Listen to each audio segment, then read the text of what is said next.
You would probably know, if I gave you this name straight away, you would understand why I'm going to give you the alternative names to this particular place, and I'll see if you can gauge what it is.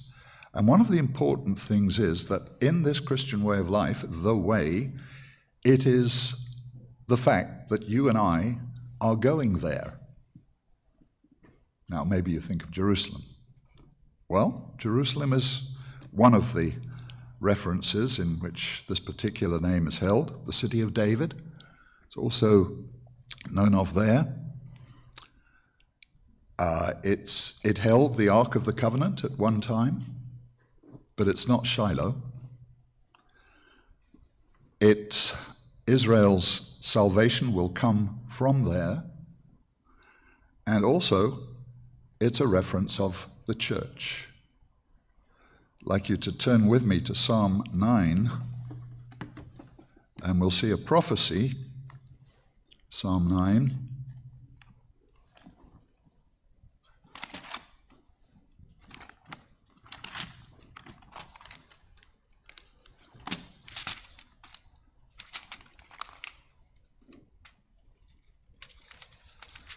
Psalm 9, verse 11. All those with electronic Bibles have got there years ago. Sorry about that. Psalm 9, verse 11.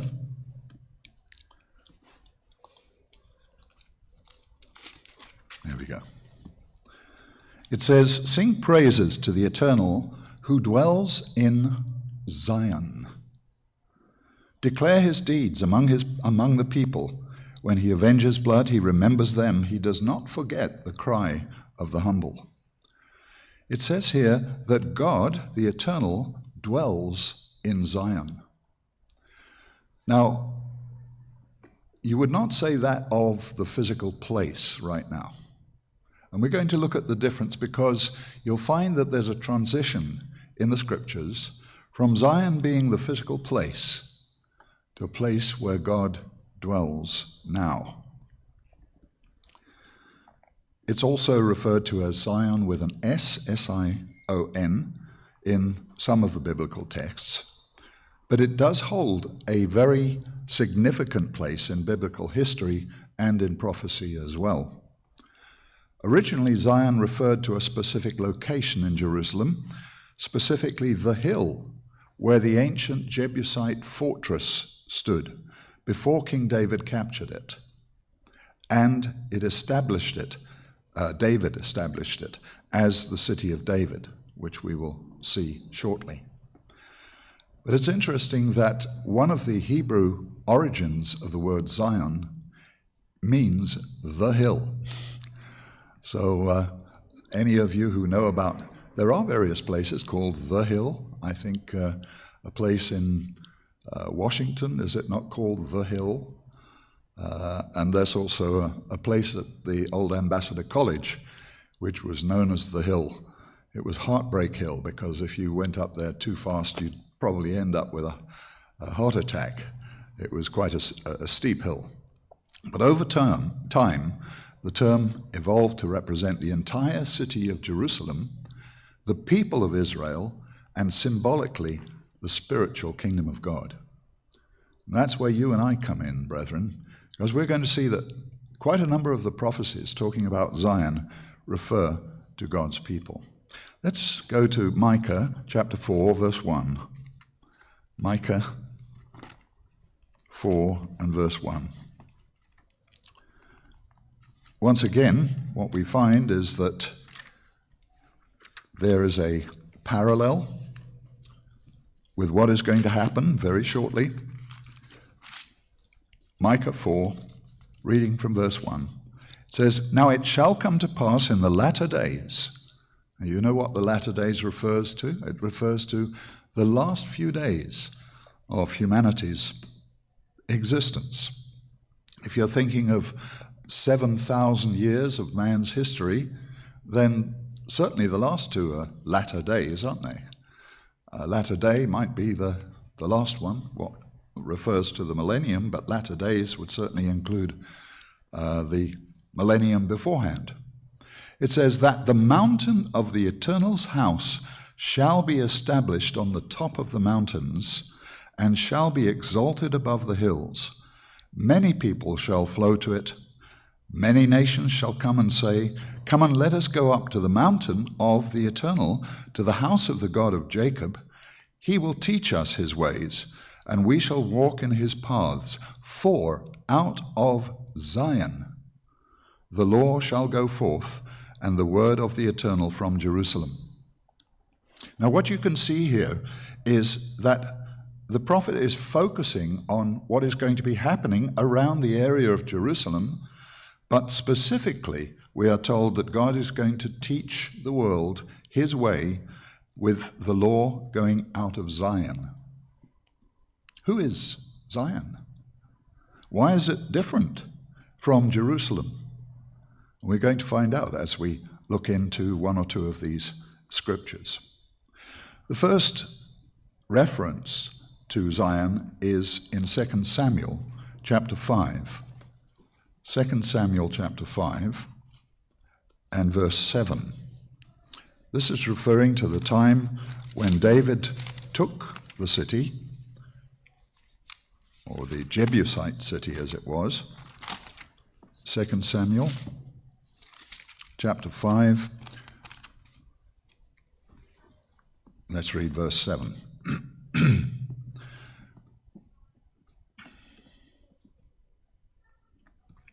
If I can find verse 7, where's it gone? Let's read from verse 6. It's easier for me to go from there. And the king and his men went to Jerusalem against the Jebusites, the inhabitants of the land, who spoke to David, saying, You shall not come in here, but the blind and the lame will repel you. Of course, being rude to David, thinking that David cannot come in here. Nevertheless, David took the stronghold of Zion, that is, the city of David. So those of you who have seen some of the archaeological programs, there are some very interesting ones showing you some of the digs that are taking place just south of the south wall of the mount, where the Temple on the Mount is there. They've got a lot of digs there, archaeological digs, and they are exposing the area what is known as the City of David.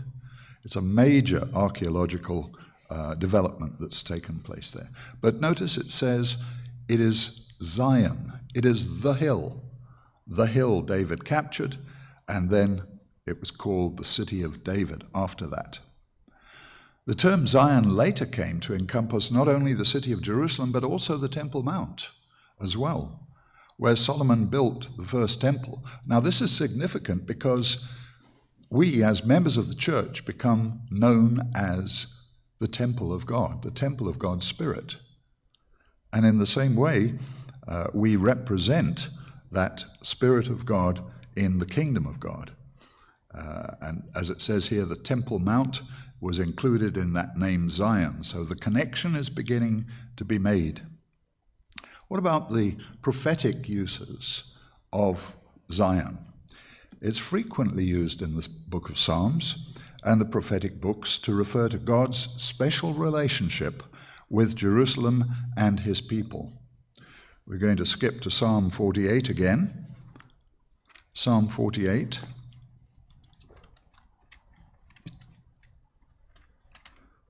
Those who have electronic things don't have to exercise their fingers as much as we, but Psalm 48, and we'll read from verse 1. It says, Great is the Eternal, and greatly to be praised in the city of our God, in his holy mountain. Beautiful in elevation, the joy of the whole earth is Mount Zion on the sides of the north, the city of the great king. Now here's an interesting thing. Zion was not on the sides of the north of the Zion was not on the city on the north side of the city of Jerusalem.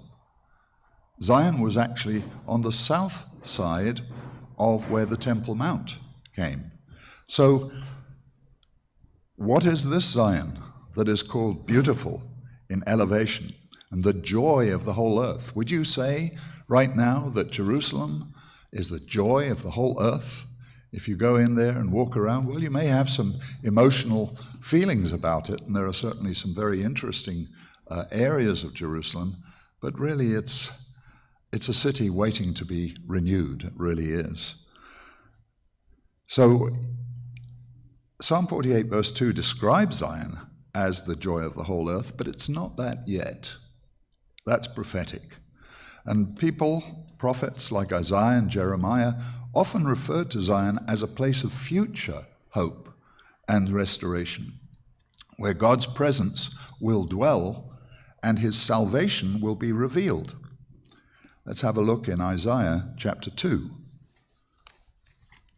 So we're actually looking forward to this time, even in a sense looking forward to the time when the Feast of Trumpets, the fulfillment of that feast, the Day of Atonement, and you could say this is a mid-feast kind of sermon. Isaiah chapter 2 and verse 3.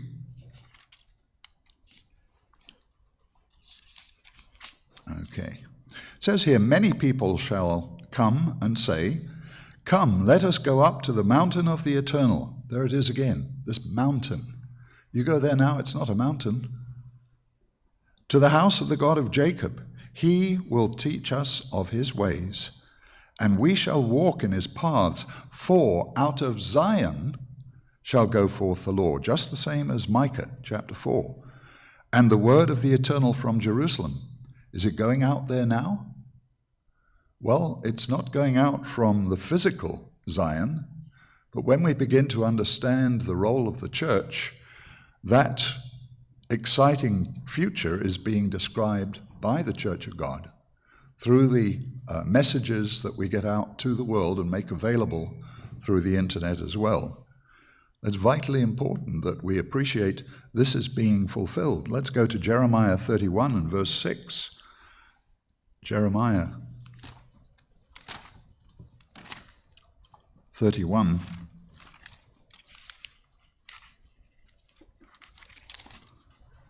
So in these prophetic things, every time you see Zion being mentioned, we have to think of the prophetic fulfillment.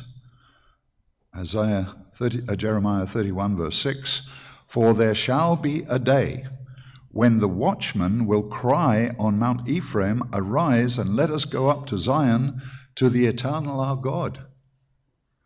So there will be a time when God will be in Jerusalem, where Zion is going to be located.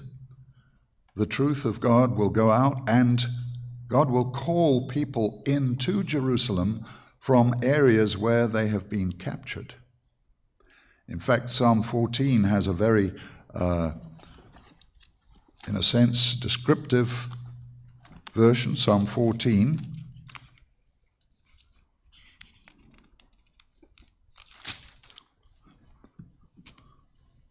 Let's read from verse 7. Psalm 14, verse 7. "Oh, that the salvation of Israel would come out of Zion. When the Eternal brings back the captivity of his people, let Jacob rejoice and Israel be glad." See, that message is going to come out from once God's kingdom is there, once God's people are centered in Jerusalem, and the people of Israel are going to be brought back out of captivity to live around the area of what we know as Israel today, the state of Israel. What about Zion in the New Testament? We've mostly been reading about scriptures from the Old Testament here.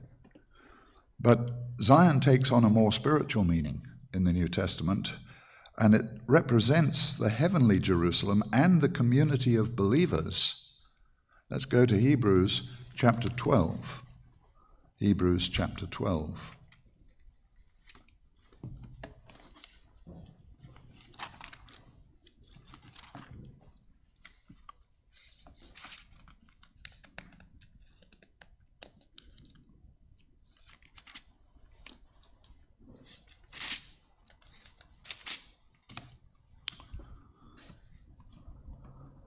Let's read from verse 1. Therefore we also, since we are surrounded by so great a cloud of witnesses, that is, the people who have faithfully made it to the end of their lives and they're waiting for the resurrection, let us lay aside every weight and the sin which so easily ensnares us, and let us run with endurance the race that is set before us.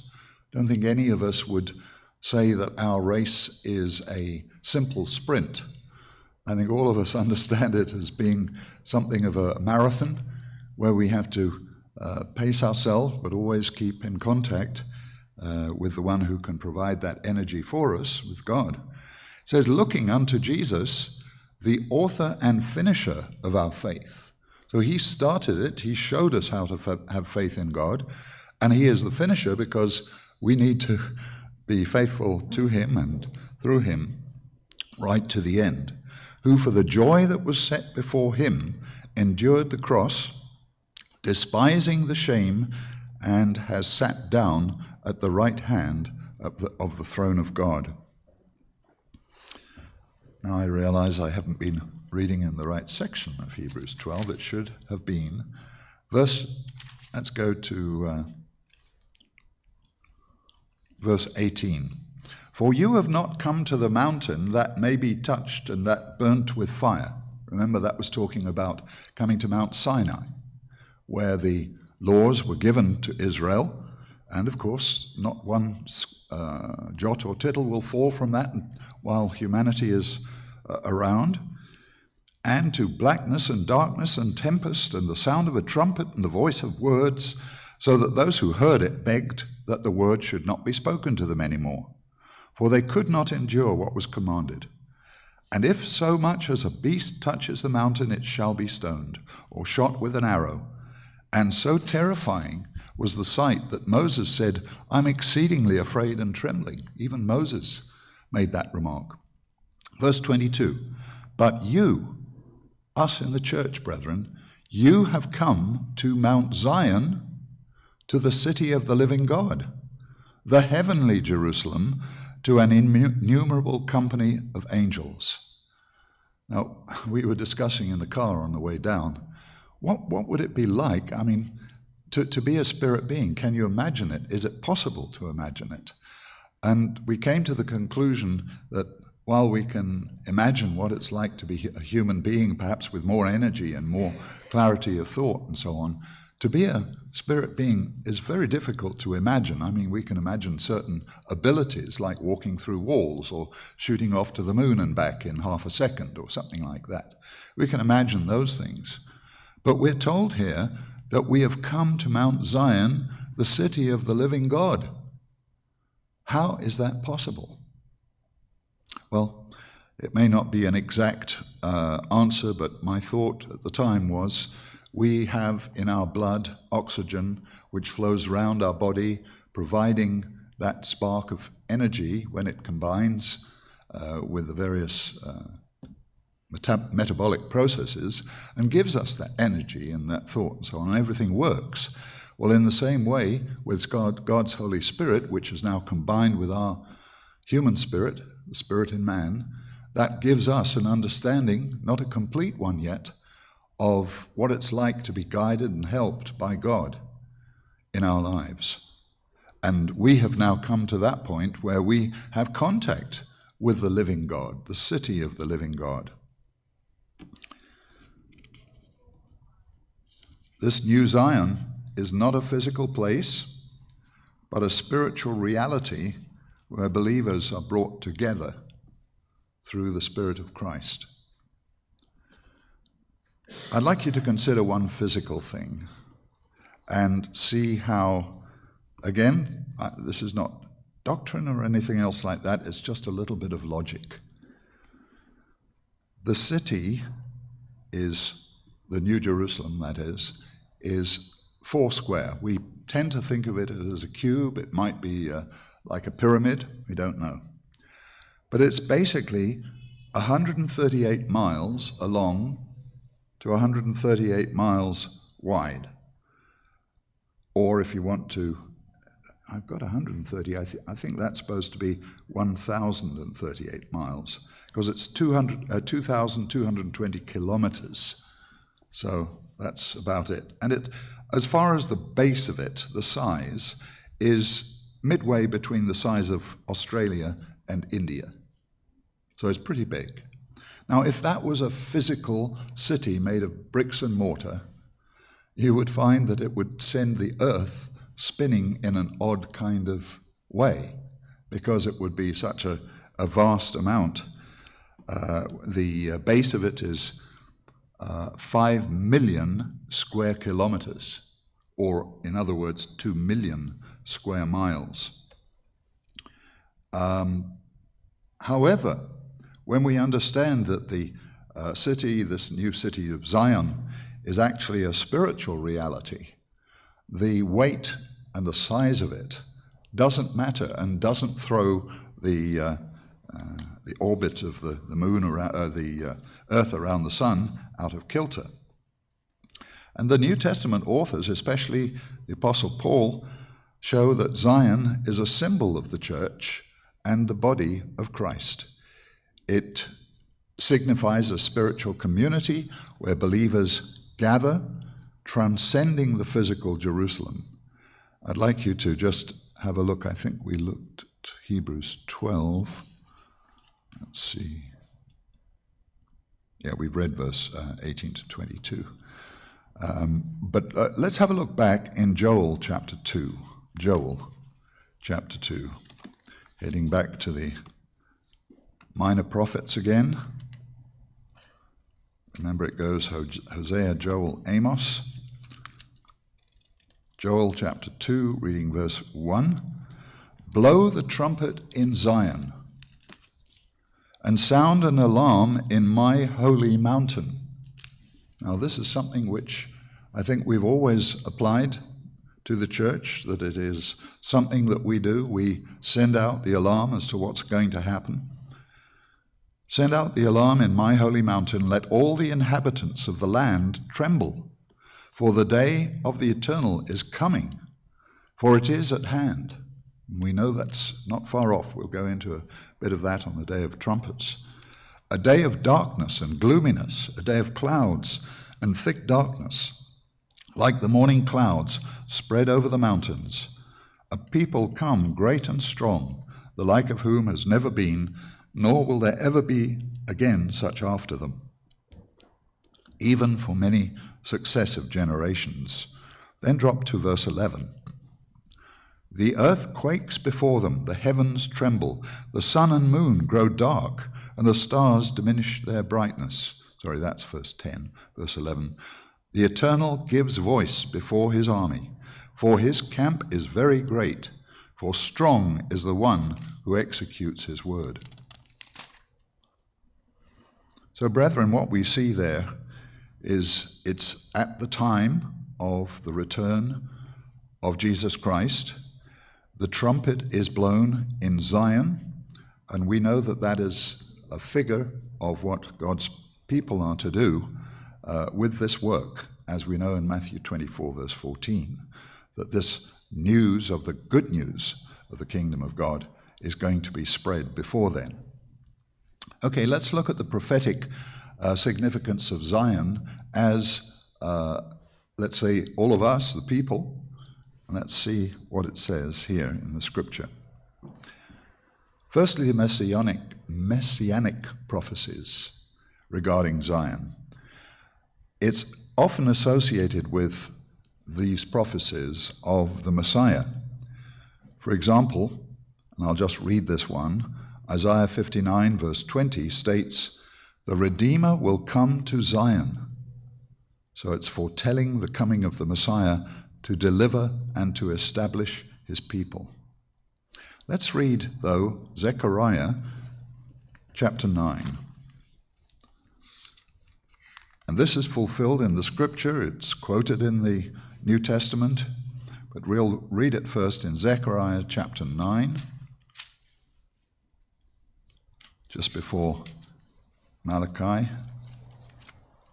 and reading verse 9. It says here, "Rejoice greatly, O daughter of Zion," where God's people have been called together and we have many people who are sons, daughters, grandsons, granddaughters who are in the church, you could say in that sense, daughter of Zion. Shout, O daughter of Jerusalem, behold, your king is coming to you. He is just and having salvation, lowly and riding on a donkey, a colt, the foal of a donkey.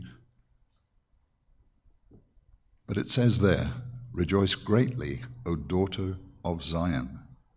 And God's church, knowing that Jesus Christ is going to return soon, I think will be very relieved from all of the things that we see around us and that we may be experiencing ourselves. Matthew 21 is where it is first fulfilled in type. Matthew 21,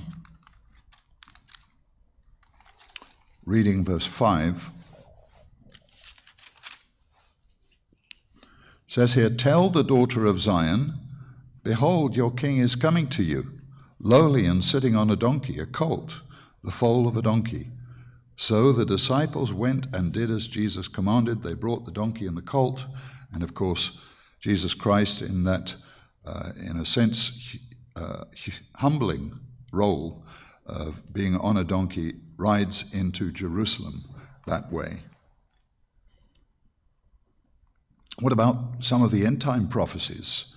Again, showing how we as members of the church, and in that sense part of the spiritual Zion, are going to be focused on by the reality of what happens.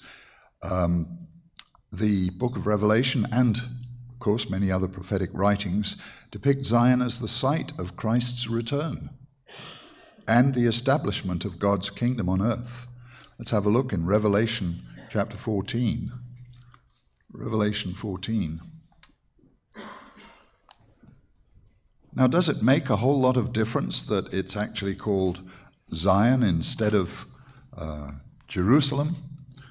Well, not really, except when we understand the position of Zion in God's eyes and the fact that he very often is referring to this whole area as Zion and Mount Zion. So Revelation 14 and verse 1, then I stood and behold a lamb standing on Mount Zion, and with him 144,000, having his father's name written on their foreheads. Now, I'm not going to go into, the 144,000. We've got an excellent article on Life, Hope and Truth about that. But I'd like to focus on the fact that the Father's name is on the foreheads of these people who are standing on Mount Zion with Jesus Christ. Verse 2, and I heard a voice from heaven, like the voice of many waters, like the voice of loud thunder. And I heard the sound of harpists playing their harps. They sang, as it were, a new song before the throne, before the four living creatures. And the elders, and no one could learn that song except the 144,000. Now, my question, when in the book of Acts, chapter 1, Jesus Christ lifted up from earth into the clouds, where did he leave from? He left from the Mount of Olives, didn't he? And we know he's coming back there, as Zechariah chapter 14 says. But at this stage and at this point, we find them on Mount Zion. And they are about to continue or to start out of their rule of the world as was foretold here in the prophecies. Let's turn over a little bit further to the final judgment which Jesus Christ is going to bring on the armies of this earth, because once again we find Zion coming into play. In Joel chapter 3, the prophet Joel speaks of a time when God will gather all the nations to the valley of Jehoshaphat. Now, maybe some of you remember the gathering at Armageddon or Armed Megiddo, and then they moved down to the valley known as the Valley of Jehoshaphat. And that is where, of course, the slaughter, unfortunately, but it has to take place, the slaughter is going to take place. So let me get to Joel chapter 3 and verse 2. Joel 3 and verse 2. I will also gather all nations and bring them down to the valley of Jehoshaphat. I will enter into judgment with them there on account of my people, my heritage, Israel, whom they have scattered among the nations. They have also divided up my land. And he describes a future when the Lord who dwells in Zion will bring many blessings flowing from that in Joel chapter 3. Was I reading the right chapter there? Let's see. Joel 3 verse 2, yes. Joel 3 verse 21, just a little bit further on. It says here, let's go from verse 20, but Judah shall abide forever, and Jerusalem from generation to generation, for I will acquit them of the guilt of the bloodshed that I had not acquitted, for the Eternal dwells in Zion. Now, if we understand and appreciate that Zion reflects converted people, and at this stage there will be many people who will be turning to God, and they will form the part of the millennium, the nations in the millennium. They align with the book of Revelation's depiction of the final battle and Christ's triumphant reign from Jerusalem. And they once again emphasize Zion's central role. And remember, Zion reflects the Church of God. Revelation 16 describes that.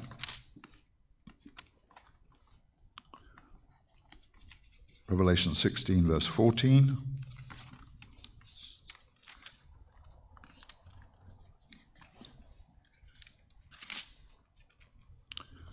It says here, for they, let's go, talking about these spirits of demons that are bringing the nations to that area where the battle is going to take place. Verse 14, for they are spirits of demons performing signs, which go out to the kings of the earth, and of the whole world, to gather them to the battle of that great day of God Almighty. Verse 15, behold, I am coming as a thief. Blessed is he who watches and keeps his garments, lest he walk naked and they see his shame. Verse 16 says, and they gathered them together to the place called in Hebrew Armageddon. So it's important to appreciate that Zion is involved in all of this, and the reason is because at this stage we will be transformed into God's kingdom and be part of the family of God. What about Zion as the seat of God's kingdom? Let's have a look now at, we've seen Micah 4 verse 2 and Isaiah 2 verse 3 showing that the law will go out from Zion. But during the millennium, Zion will be what you might call the epicenter of God's government. Let's go to Jeremiah chapter 50. Jeremiah chapter 50.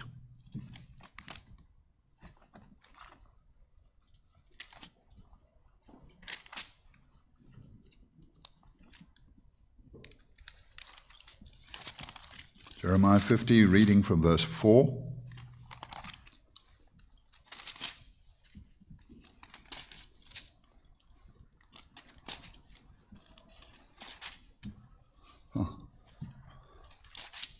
Jeremiah 50, verse 4, in those days and in that time, says the Eternal, the children of Israel shall come, they and the children of Judah together. With continual weeping they shall come and seek the Eternal their God. They shall ask the way to Zion with their faces toward it, saying, come and let us join ourselves to the Eternal in a perpetual covenant that will not be forgotten. Now, of course, the covenant that Israel and Judah had before was one of physical blessings, but this one now involves repentance. It involves the agreement that we will obey God and follow God from here on out. And the government of God will be established with Christ as king, and his followers today will be reigning alongside him. Let's have a look at that in Revelation 20. Revelation 20.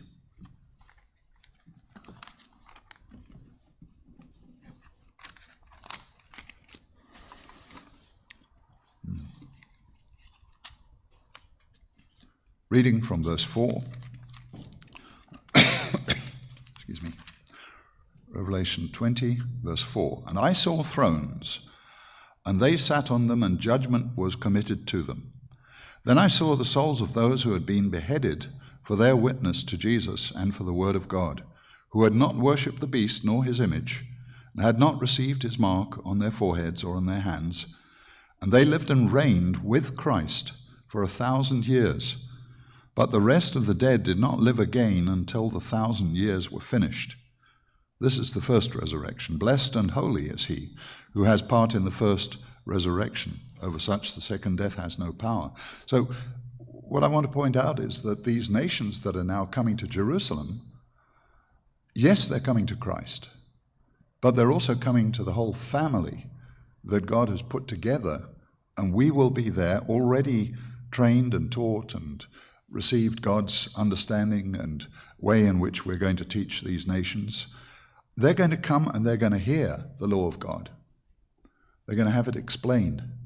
They're going to know what they are repenting of and make a covenant with God in that.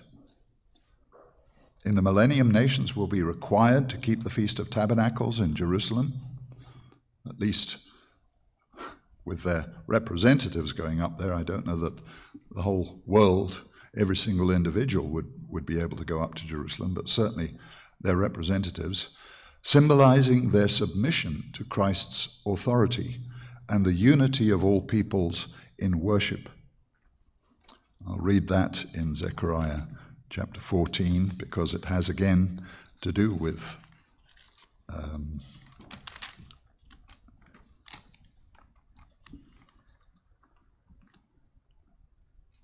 let's see, Zechariah 14, where are we? With Zion, of course. Zechariah 14, verse 16. This is, of course, a scripture that you can expect to be read on the Day of Trumpets, because of its, or at least in the day of the Feast of Tabernacles. Zechariah 14, reading from verse 16.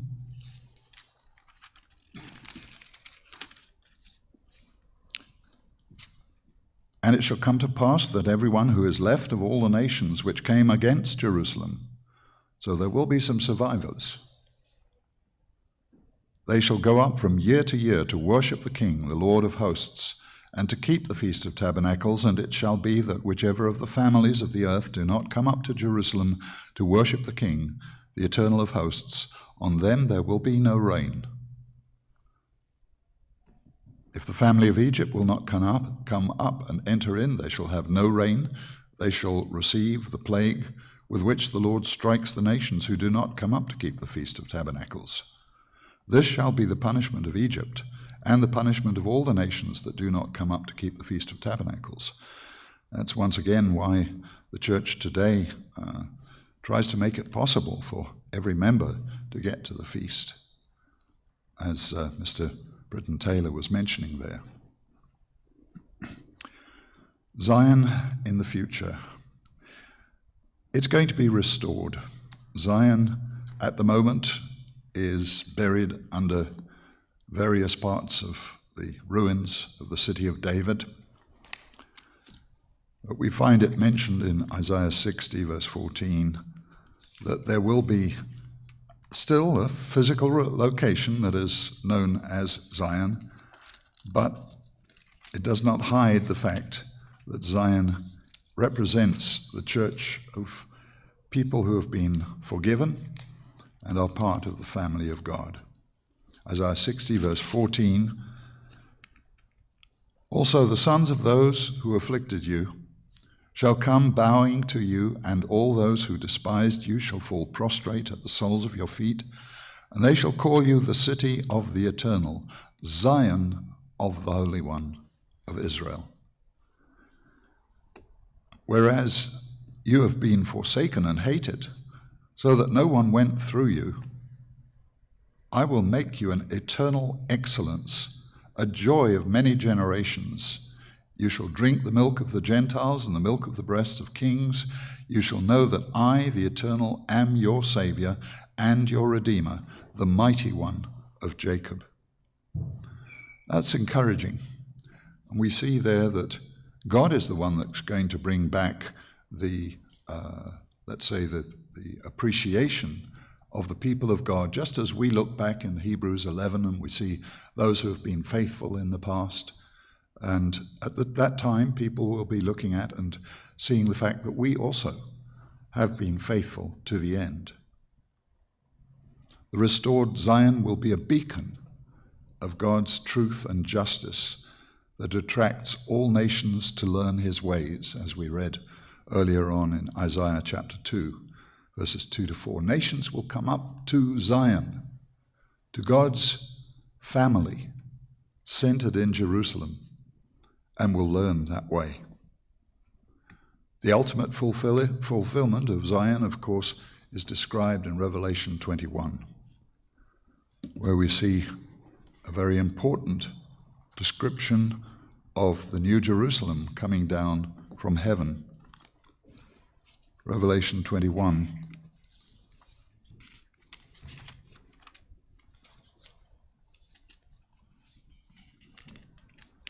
Verse 1, Now I saw a new heaven and a new earth, for the first heaven and the first earth had passed away. Also there was no more sea. Then I, John, saw the holy city, New Jerusalem, coming down out of heaven from God, prepared as a bride, adorned for her husband. I heard a loud voice from heaven saying, Behold, the tabernacle of God is with men. He will dwell with them. They shall be his people. God himself will be with them and be their God. And God will wipe away every tear from their eyes. There shall be no more death, nor sorrow, nor crying. There shall be no more pain, for the former things have passed away. Brethren, that is when Zion, in that sense, the family of God, will be full of all of those who have repented, all of those who have come through the tribulation, the trials, then the millennium, and the second resurrection, and all have made their decision to follow God forever.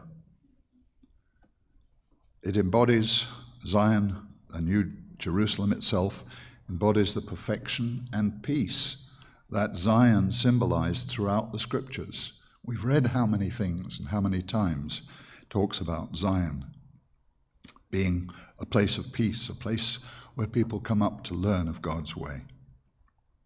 So from a physical fortress in ancient Jerusalem to a powerful spiritual symbol representing God's kingdom and God's family, the community of believers,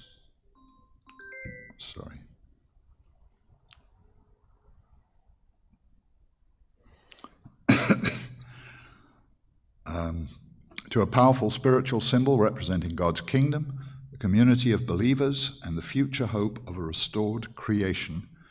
It's a prophetic focal point. If you ever go to Jerusalem, make sure you have a look, and look for that hill. It's not much of a hill right now, but it's where the city of David was built, and you will see the ruins there. When Jesus Christ comes back, it's not going to be a matter of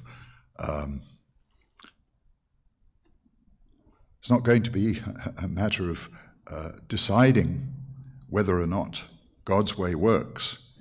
It's going to be a matter of deciding whether or not we go ahead and dedicate ourselves to the Zion that God wants and will see in the New Jerusalem.